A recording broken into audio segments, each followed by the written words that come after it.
Bem-aventurados os que têm fome e sede de justiça, porque eles serão fartos.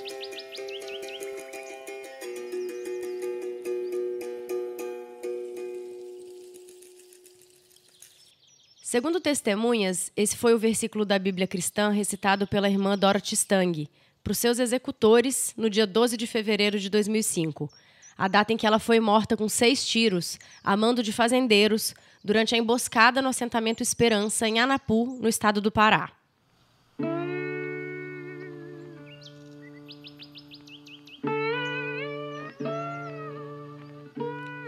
A irmã Dorothy Stang dedicou a vida em defesa da terra dos trabalhadores rurais por meio do projeto de desenvolvimento sustentável. E a sua morte é apenas uma entre as muitas relacionadas à disputa de terras aqui no Brasil. Essa disputa vem de longa data e envolve ativistas, diversas comunidades de povos tradicionais, fazendeiros, grileiros e madeireiros ilegais. Além dos ataques diretos, essas comunidades enfrentam o preconceito, a invisibilidade e a tentativa de silenciamento dos seus costumes, rituais e formas de existência. Apesar disso, no centro do estado da Bahia, na região da Chapada Diamantina, existem comunidades quilombolas que seguem resistindo. A Chapada Diamantina foi o destino do escritor Itamar Vieira Júnior durante o trabalho de pesquisa do seu doutorado em estudos étnicos e africanos, que ele defendeu pela Universidade Federal da Bahia em 2017. O Itamar conviveu intensamente com as pessoas dessas comunidades quilombola. Ele conheceu suas histórias, seus personagens, seus rituais e suas lutas. Essa experiência foi fundamental não só para o doutorado dele, mas para que ele escrevesse Torturado, o livro que ganhou o Prêmio Leia de Portugal em 2018 e que foi lançado pela Todavia aqui no Brasil em 2019. No episódio de hoje, a partir de uma conversa com o próprio autor, diretamente de Salvador, onde ele vive, a gente vai falar sobre como as questões de territorialidade, memória e oralidade ajudaram o Itamar a compor o universo narrativo de Torturado, um livro que é, ao mesmo tempo, lírico e mágico, mas que dá conta de representar a complexidade e a força dessas comunidades que são um símbolo de resistência. Eu sou a Fernanda de Almeida e esse é o Quarta Capa, o podcast da editora Todavia.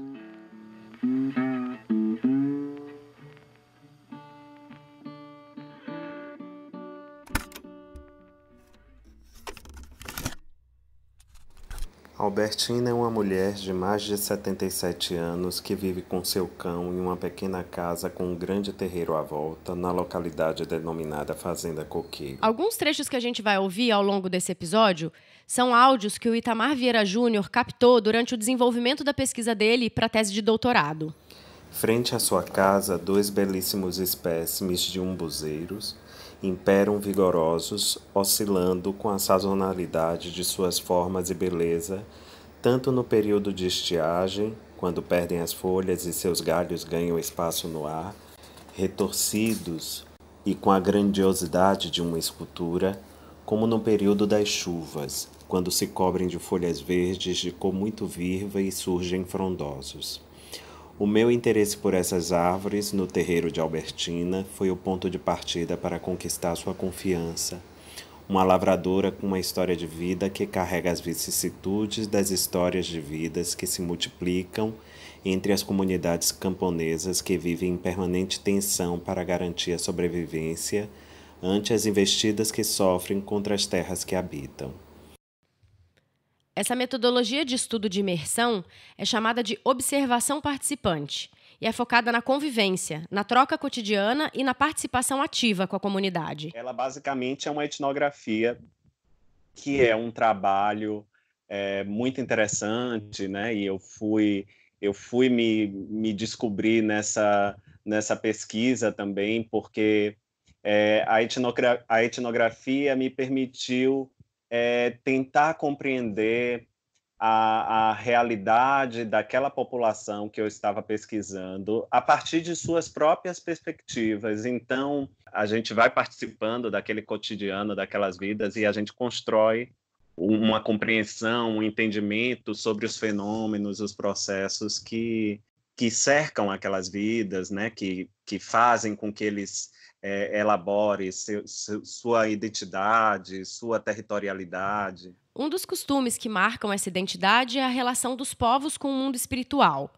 Na Chapada Diamantina, na Bahia, existe uma prática religiosa conhecida como jaré, que busca a cura física e espiritual e tem uma ligação forte com a natureza. Olha, a minha tese, ela já traz um pouco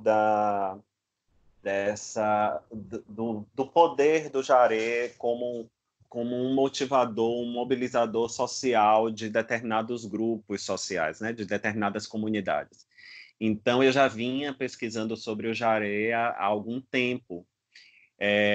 E tudo que eu tinha, que eu sabia, era primeiro da minha pesquisa bibliográfica, né? Eu fiz muita pesquisa bibliográfica sobre o jaré. Depois eu encontrei outros trabalhos, teses que viraram livro também. Tem uma do Gabriel Banaglia, que foi uma fonte bibliográfica importante, e principalmente pela minha observação e participação. Foi assim que o Itamar se aproximou dessas histórias e costumes locais e construiu a base do que viria a ser Torturado.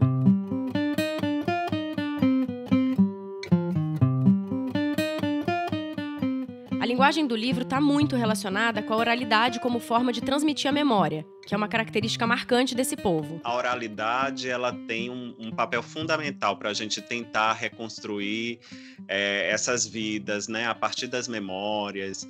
E até a memória é um processo muito complicado para eles, porque como viveram anos, os antepassados, e hoje eles ainda vivem assim, né, mas os antepassados de uma forma muito mais brutal, porque vai aparecer nas histórias das famílias, histórias da escravidão, e muitas vezes isso não é uma parte tão triste que não merece ser lembrada. E aí a gente vai atrás dessas histórias, e principalmente em conversas, na convivência com os mais velhos, para entender esses processos do passado, né? E sua avó, dona Jovita? A senhora conheceu ela lúcida? A que faleceu com 126 anos?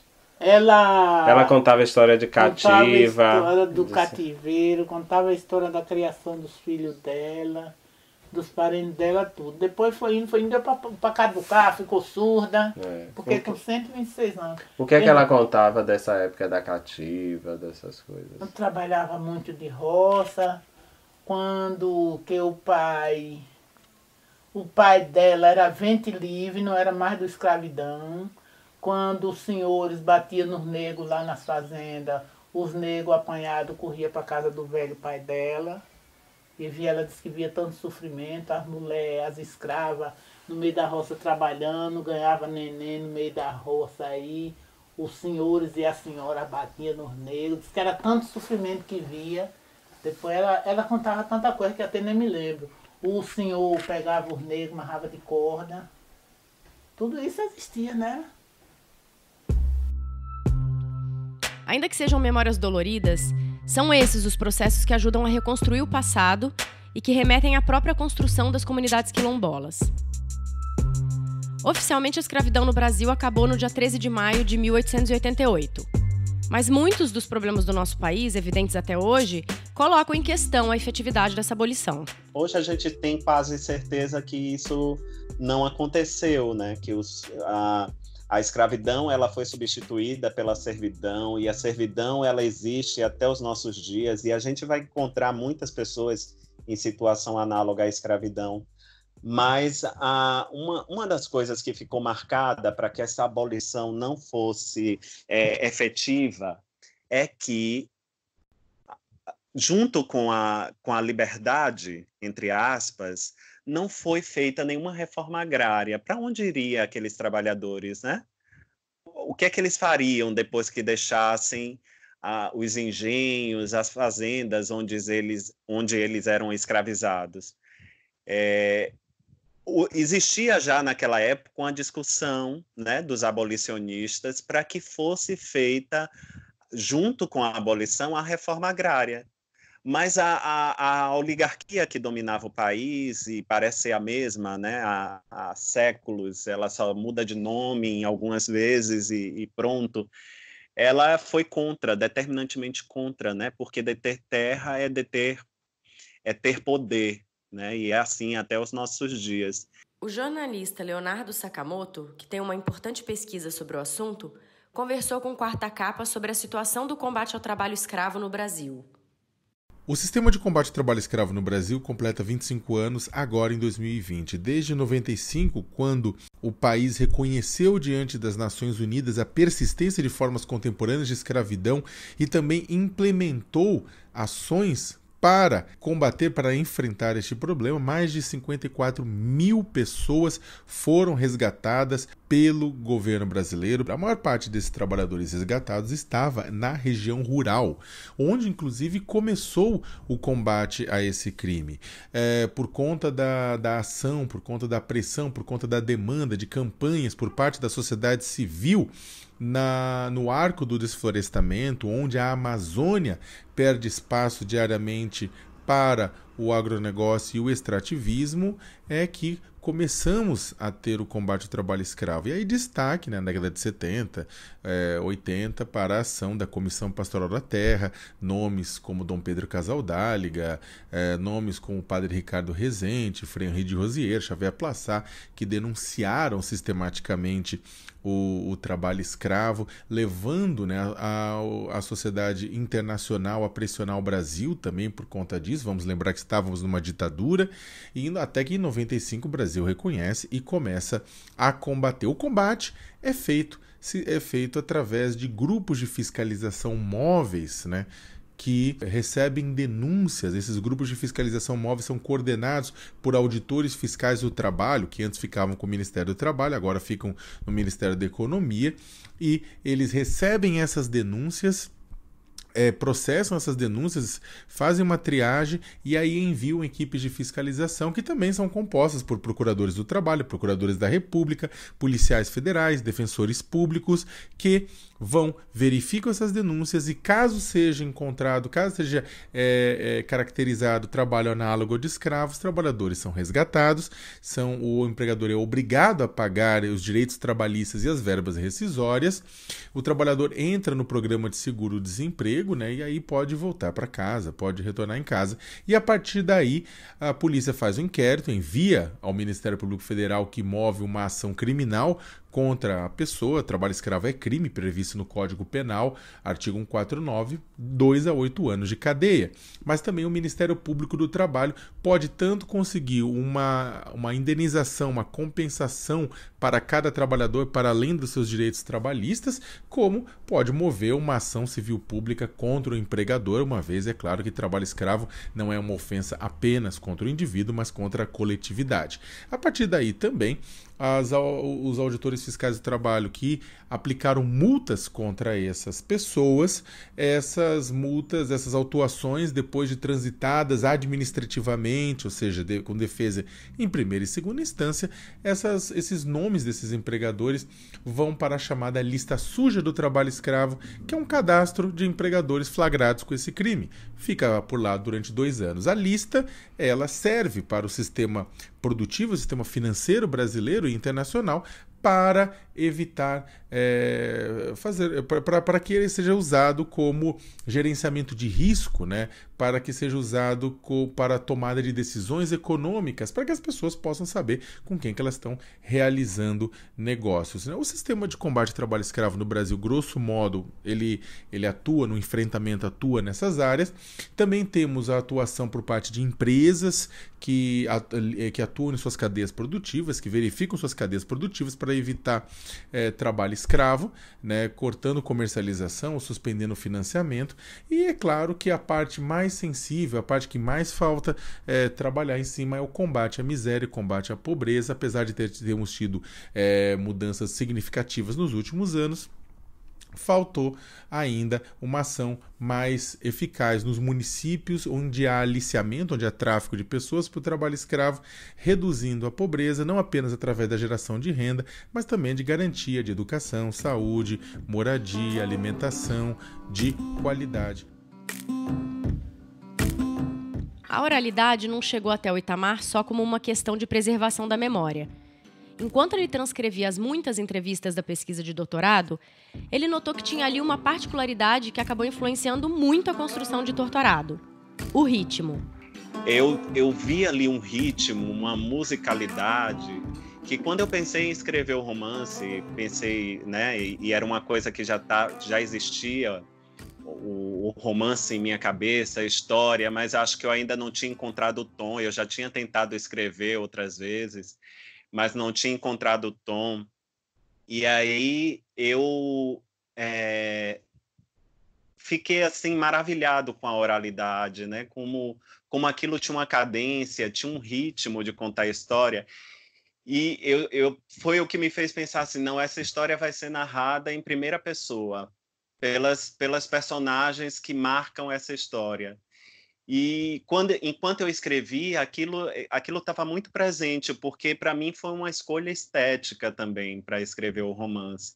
Serviu para que eu fizesse essa escolha, né, estética de escrever daquela forma, porque eu estava muito maravilhado com aquela cadência, né? Aquilo, eu fiquei pensando depois, é literatura em estado bruto, né? De vez em quando tinha aquelas brincadeiras, né? Tinha o jaré, para vir as pessoas frequentar, bater o coro e todo mundo brincar, que ele tanto brincava as pessoas que fosse o filho de santo dele e como se viesse de fora. Qualquer um batia uma palma, cantava o batuque que quisesse, ele não tinha nada a ver. A casa dele e o terreiro dele era de todo mundo. Tivesse a água, nós tomávamos, tivesse a bebida, nós bebíamos, tivesse a comida, nós comíamos. Por vida era assim. Tanto fazia no dia festejo do seguinte dele, como quando qualquer um filho de santo dele quisesse vir fazer uma brincadeira na casa dele, que isso aconteceu muito. Era a mesma coisa. O prazer era todo um sozinho, para todo mundo. São muitas vidas, muitas histórias, e eu olho para muitos, para esses personagens e vejo muitas coisas de muitas pessoas, entendeu? Eu acho que se eu não tivesse encontrado essas pessoas, dificilmente essas personagens ganhariam a complexidade que ganharam. O Itamar contou pra gente que, apesar de Torturado ter nascido principalmente a partir da sua pesquisa de doutorado, a história que ele criou é a ficcionalização de muitos eventos e fenômenos com os quais ele teve contato nas comunidades quilombolas. A construção dos personagens é praticamente toda fruto da imaginação do Itamar. Eu disse praticamente toda porque uma das personagens realmente existe, mas aos poucos ela vem sendo esquecida. É a Santa Rita Pescadeira. A única personagem real, que eu poderia dizer real, é aquela que muitos vão achar que é imaginação, que é a Santa Rita Pescadeira. Se você chegar na Chapada Diamantina, em uma comunidade de jaré, que pratica o jaré, e nem todo jaré tem... As pessoas vão conhecer Santa Rita Pescadeira. E era uma personagem real, mas que pouco se sabia sobre ela. Esse vazio me fez preencher, dizer, não, aqui eu tenho uma personagem que está sendo esquecida, que as pessoas já não se lembram mais dela. Né? Acho que não ia ficar tão marcada como se fosse um personagem que já chegasse pronto, com as características. Eu acho que eu poderia até ficar em conflito comigo mesmo para caracterizá-lo sem trair a originalidade dele.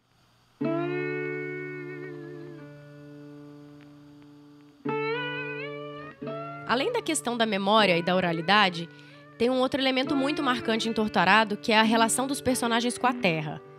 Essa relação profunda tem a ver não só com o direito à terra, mas com o uso que essas comunidades fazem dela, com o quanto o cuidado com a terra molda a identidade dessas pessoas.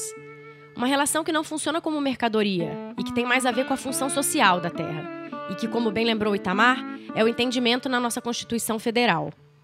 Então a gente não pode pensar a terra como um bem econômico, material. E isso os trabalhadores rurais, né, as comunidades tradicionais, nos dizem não com palavras, elas vão nos dizer com sua própria vida, que é impossível dissociar a vida da terra. Eles são a terra, né? Eles são aquilo.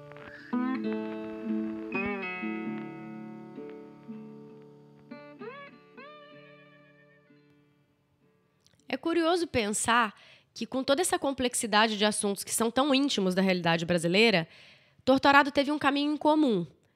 Antes de ser publicado no Brasil, no ano passado, pela Todavia, ele foi publicado primeiro em Portugal um ano antes, em 2018, quando ele ganhou o Prêmio Leia. Como assim? Eu levo uma vida muito distante do mundo editorial e não tinha para quem apresentar. E eu estava sempre atento à possibilidade de submeter o livro a um concurso, a um prêmio, porque era uma forma de saber que ele seria lido e, se fosse bom, seria escolhido pelos méritos. Por coincidência, quando eu terminei a escrita do livro e o processo de revisão, eu vi que faltavam 5 dias para terminar o Prêmio Leia, que eu já tinha algum conhecimento sobre o Prêmio Leia.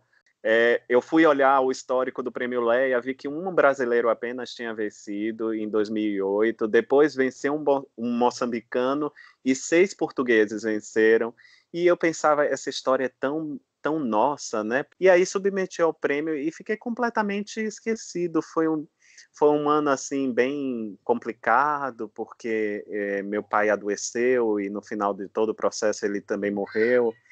E aí eu estava muito assim, não estava muito preocupado com o livro. E aí veio a notícia de que o livro venceu, né? O Prêmio Leia, e foi publicado, e ia ser publicado em Portugal. Não foi uma coisa planejada, por isso que eu digo, porque quando eu escrevi pensando na gente, nas nossas histórias, no público brasileiro, né? No Brasil que não conhece o Brasil que não se conhece. Isabel Lucas, uma das juradas do Prêmio Leia de Portugal, conta um pouco sobre as razões que levaram o Torturado a ser premiado. Quando, em 2018, o júri do Prémio Leia se reuniu para decidir que livro seria o vencedor, houve entre eles um que destacou de imediato, chamava-se Torturado, era de um autor que não sabíamos quem era. O prémio, os romances e os livros que são avaliados no prémio é uma prova cega, portanto o júri não sabe a quem pertencem. Mas havia ali um romance de uma grande solidez, uma história bem contada, com uma linguagem muito depurada, poética, e era muito marcado pela violência, uma violência exercida sobre o corpo feminino numa sociedade marcadamente patriarcal. Isto é basicamente o contexto literário do livro, mas não, o que sobressaía ali precisamente era essa solidez, que depois foi ainda mais surpreendente quando soubemos que se tratava de um primeiro livro de um autor chamado Itamar Vieira Júnior, que para todos, incluindo para o elemento brasileiro que faz parte do júri, era um nome desconhecido, e que era um escritor que também saía dessa geografia Rio-São Paulo e que remetia para autores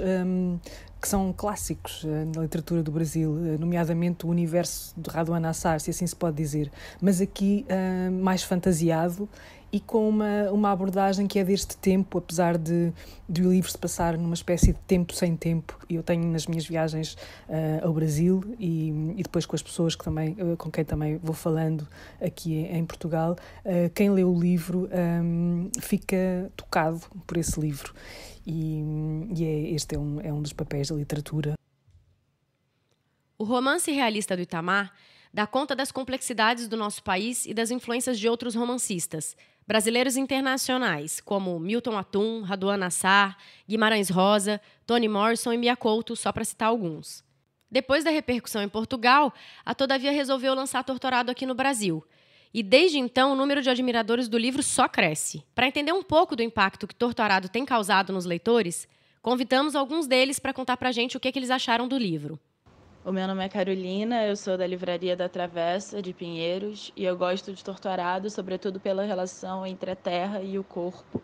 Essas duas questões absolutamente indissociáveis uma da outra no livro. Desde o corpo das irmãs, que são os personagens centrais, passando pelo corpo dos trabalhadores de terra no embate com os donos da terra e ainda pelo domínio espiritual na atuação dos corpos do pai e da avó, que são os grandes mentores daquele povo. Então, uma frase que sintetiza bem o que o livro representa para mim é: a terra era seu tesouro, parte do seu corpo, algo muito íntimo. E eu acho que é por essa intimidade que a gente consegue passear durante toda a narrativa. Olá pessoal, meu nome é Isaías Gonçalves, sou administrador do perfil Livro Bacana lá no Instagram e também criador do canal Mais Literatura no YouTube. Desde já eu quero agradecer demais à editora Todavia por ter me convidado para falar desse livro tão importante da nossa literatura nacional, que é Torturado. Escrito de forma esplendorosa, sem sombra de dúvidas um dos principais livros de nossa literatura contemporânea, que se transformou em um clássico já. Eu queria destacar nesse livro que me chamou a atenção são os aspectos geográficos que nós temos nele. Vale ressaltar que é um livro que vai tratar sobretudo da questão da escravidão no nosso país, que mesmo após a abolição da escravatura, nós ainda temos traços explicitamente aí na nossa sociedade. Então, foi um ponto que me chamou a atenção por ser geógrafo, por tratar desses conflitos e dessas questões da terra. Meu nome é Wagner Ribeiro, sou livreiro aqui da livraria Martins Fontes Paulista. A trama gira em torno de duas meninas e um acidente que acontece com uma delas. O romance traz várias camadas de análises políticas, sociais. Eu achei muito bonita essa posição da mulher na sociedade ali, nesse contexto. Tem também uma questão espiritual que é muito importante. O pai das meninas é um curandeiro, no qual as pessoas da comunidade se remetem a ele no caso de doença, no caso de problema. Ele é uma pessoa que ajuda a comunidade. Então essa questão da comunidade está bem forte no romance. É uma narrativa poderosa, pungente, cheia de sutilezas, muito bonita e merece ser lida. Oi pessoal do Quarta Capa, meu nome é Jean Gameiro, eu sou da livraria Blux e eu vim falar do motivo de eu ter gostado do livro Torturado. A princípio eu não sabia nem da sinopse, apenas do prêmio Leia que tinha ganhado. E a narrativa me pegou de surpresa logo no começo, já tem meio que um clímax.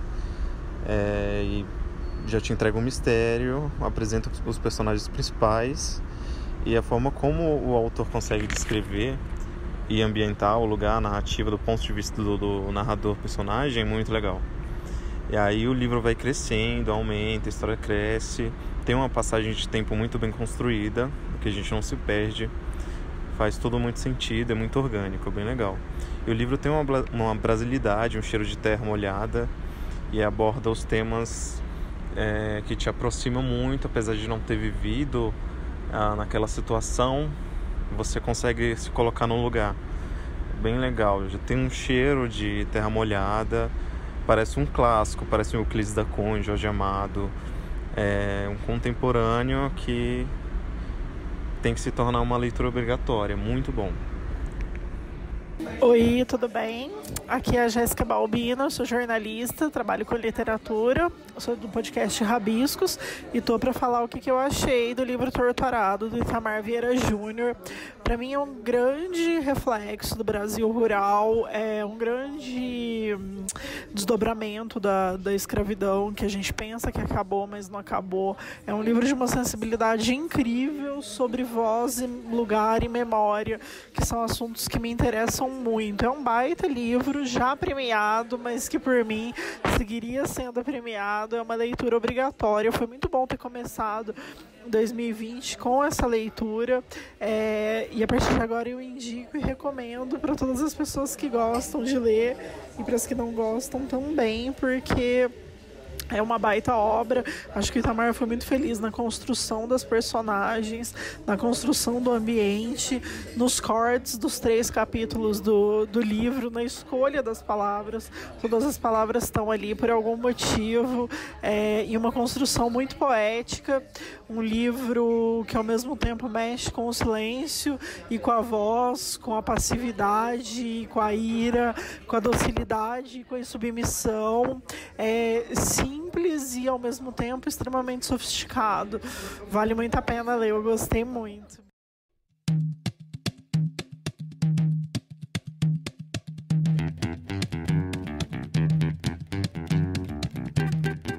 Torturado é uma trama conduzida com maestria e com uma prosa melodiosa. É um romance que conta uma história de vida e morte, de combate e redenção. quando eu penso no romance, eu penso que ele traz também um pouco de esperança, né? E a esperança não vai estar no final do livro, a esperança vai estar em todo o processo, né? Porque existe uma permanente solidariedade ali entre os trabalhadores, né? Quando eles estão unidos e eles se unem de diversas formas. Então a esperança não está num ato derradeiro, né? No final do livro. Ela acontece durante todo o processo, né? Porque vai dizer que as adversidades só serão superadas se houver mais solidariedade entre as pessoas, né? Se houver esse reconhecimento dos laços, né? Que a gente constrói ao longo da vida. E eles constroem esses laços de todas as formas, inclusive com o mundo místico, né? Com o mundo mágico deles também.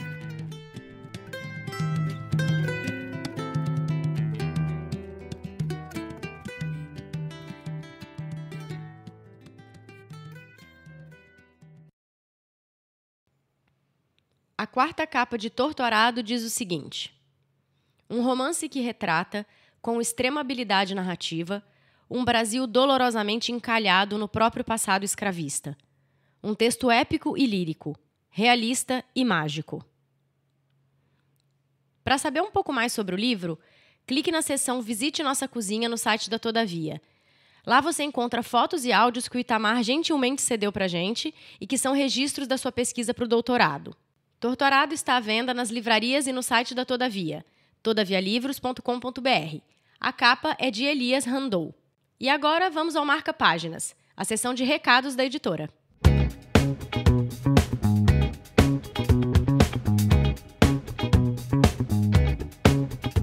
Por acaso você tem alguma ideia de biografia ou reportagem na gaveta? Ainda dá tempo de se inscrever no Prêmio Todavia de Não Ficção. O objetivo do prêmio é encontrar novas vozes e histórias sobre temas e trajetórias que sejam relevantes para os leitores brasileiros. A Todavia vai premiar o autor de um livro original de não ficção com um contrato de edição no valor de R$15 mil. Então desengaveta esse projeto e manda pra gente. A inscrição é gratuita e pode ser feita até o dia 17 de março de 2020 no site todavialivros.com.br/prêmio. Em março, a Todavia lança o seu primeiro mangá, Dementia 21, do japonês Shintaro Kago. Uma combinação de humor e terror em uma obra-prima inclassificável. E no mês seguinte, abril, Chico Felitti lança A Casa. Nesse novo livro-reportagem, ele traz depoimentos inéditos de vítimas de João de Deus e examina o impacto da seita sobre a cidade de Abadiânia. O economista sérvio-americano Branko Milanovic vem para o Brasil em maio divulgar o seu livro Capitalismo Sem Rivais. Branko vai participar de um evento organizado pela Todavia e pela Folha de São Paulo, que tem como objetivo discutir os diversos tipos de desigualdades. Para saber mais, fique ligado nas redes sociais da Todavia. Em breve a gente divulga mais informações.